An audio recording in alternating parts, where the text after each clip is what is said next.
नमस्कार, मी फराह खान. तुम्ही बघताय महाराष्ट्रातील number 1 Marathi news channel news 18 Lokmat. आणि महाराष्ट्राची खबरबात मध्ये आज दिवसभरातील महत्त्वाच्या घडामोडी आपण बघत आहोत. सुरुवातीला एक मोठी अपडेट आहे. स्वारगेट बस डेपोतील बलात्कार प्रकरणातील आरोपी दत्तात्रय गाडे हा 48 तासांपेक्षा जास्त कालावधी उलटून गेला तरी सुद्धा पोलिसांच्या हाती लागलेला नाहीये. पोलिसांची 13 पथकं आरोपीचा शोध घेत आहेत. पुणे क्राईम ब्रांचचं पथक आरोपीच्या गावात ठाण मांडून बसलेलं आहे. तर बुधवारी पहाटे तरुणीवर अत्याचार केल्यानंतर हा नराधम दत्ता 2.5 तासांचा प्रवास करून आपल्या मूळ गावी पोहोचला होता. स्वारगेट, शिरूर ते गुणाट असा प्रवास त्यानं केला होता. घरी आल्यानंतर जवळपास 5 तास तो घरातच होता.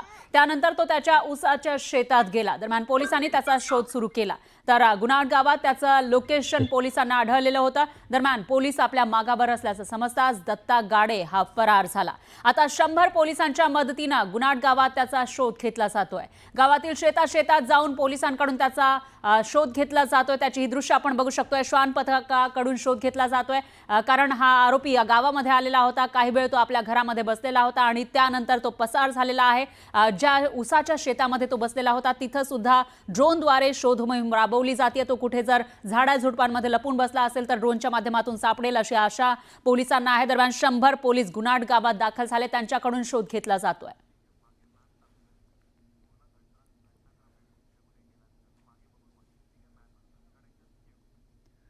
तर हा नराधम आरोपी कुठे कसा गेला ते आपण बघूयात या नकाशाच्या माध्यमातून. हा जो आरोपी आहे पुण्यामध्ये स्वारगेट बस स्थानकामध्ये त्यानं हा सगळा प्रकार केला. संतापजनक असा हा प्रकार केल्यानंतर तो नराधम शिरूरला गेला. शिरूरमधून तो आपल्या मूळ गावामध्ये म्हणजेच गुणाट या गावामध्ये गेला आणि त्याच गुणाट गावातून तो नंतर पसार झालेला आहे. आणि जेव्हापासून तो पसार झालाय तेव्हापासून 48 तासांपेक्षा जास्तचा कालावधी लोटून गेलेला आहे. पण तरी सुद्धा तो पोलिसांच्या हाती आलेला नाहीये. पोलिसांचं पथक 100 पेक्षा जास्त पोलीस इथं आहेत आणि त्याचा शोध घेत आहेत. त्याच्या व्यतिरिक्त आपण बघितलं तर ड्रोनद्वारे सुद्धा त्याचा शोध घेतला जातोय. श्वान पथकाकडून सुद्धा त्याचा काही थांगपत्ता लागेल का यासाठी पोलिसांकडून शोध मोहीम सुरू आहे. दरम्यान या शोध मोहिमेचा आढावा घेतलेला आहे आपल्या प्रतिनिधींनी. बघूयात. पुणे बलात्कारातील आरोपी दत्ता गाडे हा त्याच्या शिरूर तालुक्यातील गुणाट या गावी लपल्याची पोलिसांना माहिती मिळाल्यानंतर आता पोलिसांची मोठी कुमक या ठिकाणी ऊसात घुसून ऊसामध्ये दत्ता गाडे यांचा शोध घेतला जातोय. पुणे पोलिसांचे 100 जवान या ठिकाणी ऊसाच्या शेतात घुसलेले आहेत आणि ऊसाच्या शेतात घुसून हे जवान दत्ता गाडे याचा शोध घेत आहेत. या पुणे पोलिसांच्या जवानांबरोबर स्थानिक युवक, स्थानिक नागरिकही या ठिकाणी ऊसाच्या शेतामध्ये घुसलेले आहेत. खरं तर आज सकाळपासूनच दत्ता गाडे याची शोध मोहीम सुरू आहे. दिवसभर पोलिसांच्या पथकाने, ड्रोन पथकाने, त्याचबरोबर श्वान पथकाने या ठिकाणी दत्ता गाडीचा शोध घेण्याचा प्रयत्न केला. मात्र त्याला पोलिसांचा या शोध मोहिमेला यश आल्यानंतर पोलिसांनी 100 जवानांची एक कुमक या ठिकाणी मागून घेतली असून ही सर्व कुमक आता ऊसाच्या शेतामध्ये घुसली आहे. आणि ऊसाच्या शेतामध्ये घुसून पुणे ग्रामीणचे पोलीस आणि या गुणाट गावातील सर्व ग्रामस्थ आता प्रत्येक ऊसाच्या शेतात आणि शेतातील प्रत्येक सरीमध्ये दत्ता गाडीचा शोध घेत आहेत. त्याचबरोबर या सर्व कुमकला ड्रोनच्या माध्यमातून या ठिकाणी नजर ठेवली जाते. ड्रोनच्या माध्यमातून या सर्वांना या ठिकाणी सूचना दिल्या जात आहेत. आता दत्ता गाडीचा कसून असा शोध पुणे पोलीस घेत असून पुणे पोलिसांच्या या शोध मोहिमेला कसं यश मिळतं हे पाहणं महत्त्वाचं ठरणार आहे.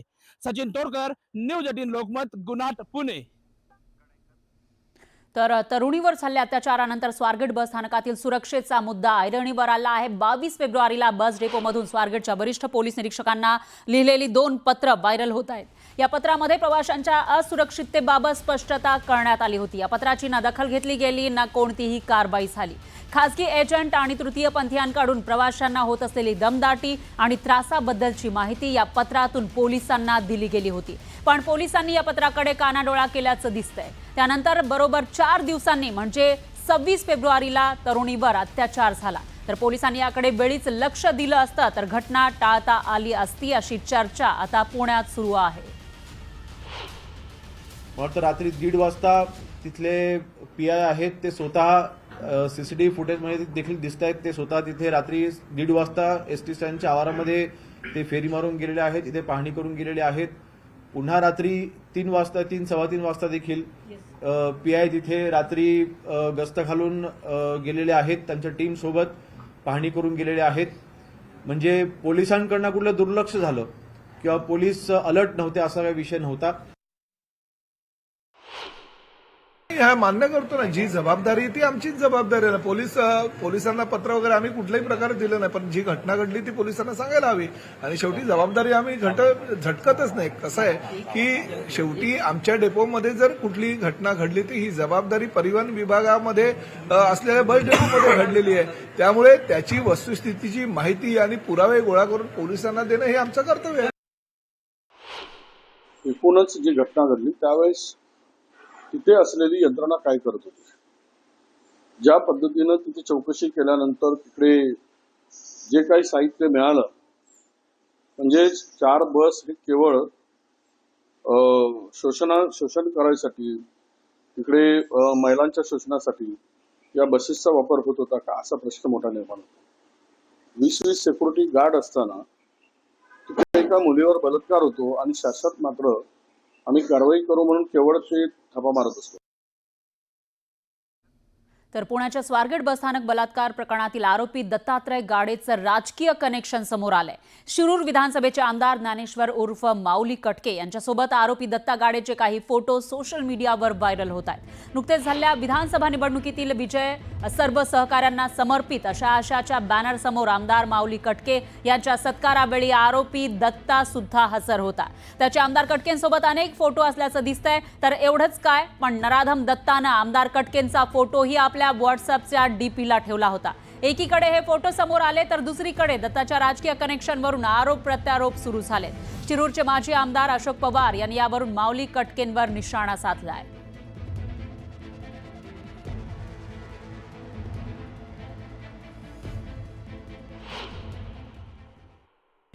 हा आरोपी उज्जैन यात्रेला कुणाला मदत करत होता, कोणत्या महिला भगिनींना त्या ठिकाणी तो नेत होता, याची सखोल चौकशी पोलीस खात्याने केली पाहिजे.